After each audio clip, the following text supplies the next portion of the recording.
ये adenium plant seed से grow हुआ है और इसको एक ग्रो बैग में लगाया है, और जब ये प्लांट्स बड़े हो जाएंगे तो बहार के मौसम में इनको दोबारा शिफ्ट किया जाएगा। ये नवंबर का मंथ है और ये मेरे पास है एडेनियम प्लांट्स जो कि सीड से ग्रो हुए हुए हैं, और ये थोड़े थोड़े से बड़े हो गए हैं। हम इस ग्रो बैग में इसको आर्जी तौर पर लगाएंगे, फिर बहार के मौसम में इसको जो है वो कुछ बड़े हो जाएंगे तो ये इनको सेपरेट करेंगे। तो बेहतरीन मौसम यही होते हैं दो, ये सर्दियां जब शुरू हो रही हों और सर्दियां जब ख़त्म हो रही हों प्लांट्स को शिफ्ट करने के। तो ये देखें, ये 4-5 दिन से इधर मेरे पास हैं, तो इसी तरह बग़ैर मिट्टी के ये रखे हुए हैं। तो पहले इस ग्रो बैग को थोड़ा सा फोल्ड कर लेंगे ताकि ये इसकी हजम कम हो जाए और इसमें मिट्टी थोड़ी कम डले।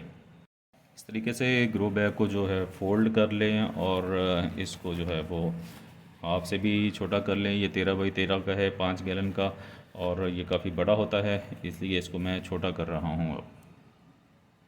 ले जी, इस ग्रो बैग को कर लिया है मैंने हाफ। अब हम इसमें डालेंगे भल मट्टी। इसमें हम डाल रहे हैं जी भल मट्टी।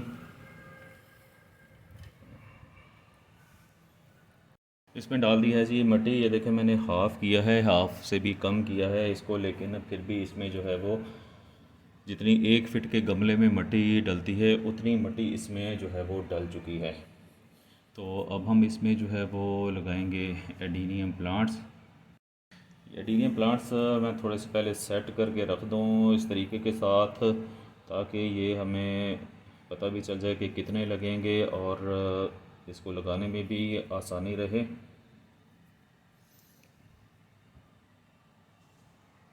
ये जी एडीनियम प्लांट्स इस तरीके से सेट करके रख दिए हैं। अब इसको जो है वो लगाते हैं हम मिट्टी में इस तरीके के साथ।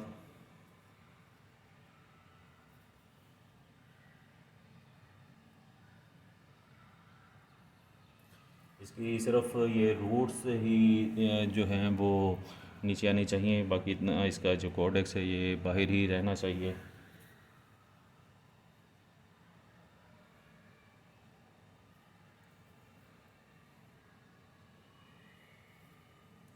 ये भल मट्टी, ये देखें बड़ी नरम सी भल मट्टी होती है और बहुत ही आसानी के साथ ये प्लांट्स लग रहे हैं।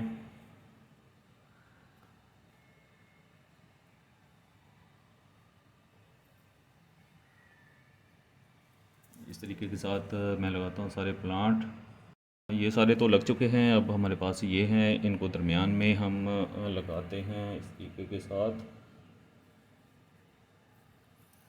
दरमियान में रख के इनको जो है यहाँ पर 2-2 इंच के फासले पर, 3-3 इंच के फासले पर इसको लगाते हैं, ताकि इसको जो है वो ग्रोथ होने में भी इसकी जगह मिलती रहे इसको।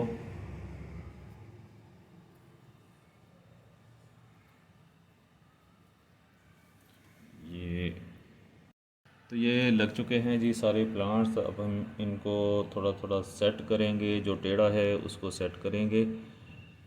तो फिर इसमें के ऊपर करेंगे पानी का छिड़काव। बहुत सारे सेट हो चुके हैं, अब हम इसके ऊपर जो है वो पानी का छिड़काव करते हैं। हल्का हल्का सा पहले करना है पानी का छिड़काव। और ये देखिए, ये बोतल है, इसके ऊपर से इसकी कैप के में सुराख किए हुए हैं जो कि पानी देने में आसानी होती है फिर इस तरह के प्लांट्स को। तो ये देखें कि इस तरीके से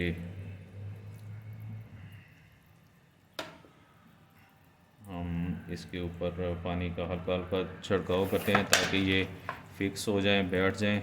एडीनियम प्लांट्स को ज़्यादा पानी नहीं लगाना होता, और ये इसकी जो मिट्टी होती है उसकी गोबर, उसमें जो है वो गोबर खाद भी मिक्स ना करें, क्योंकि इसमें जो है वो बहुत जल्द फंगस आ जाती है इस प्लांट में।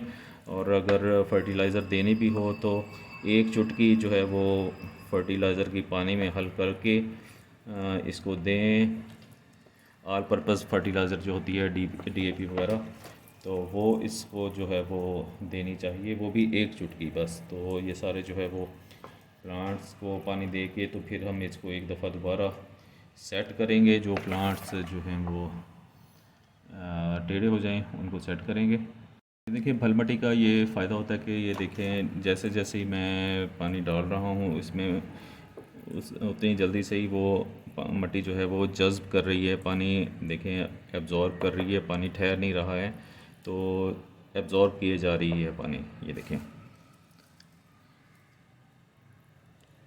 तो इसको तकरीबन चूँकि ये मिट्टी बहुत जल्द एब्ज़ॉर्ब कर लेती है पानी, इसलिए इस मिट्टी में तकरीबन एक दिन छोड़ के एक दिन आप पानी लगाते रहें।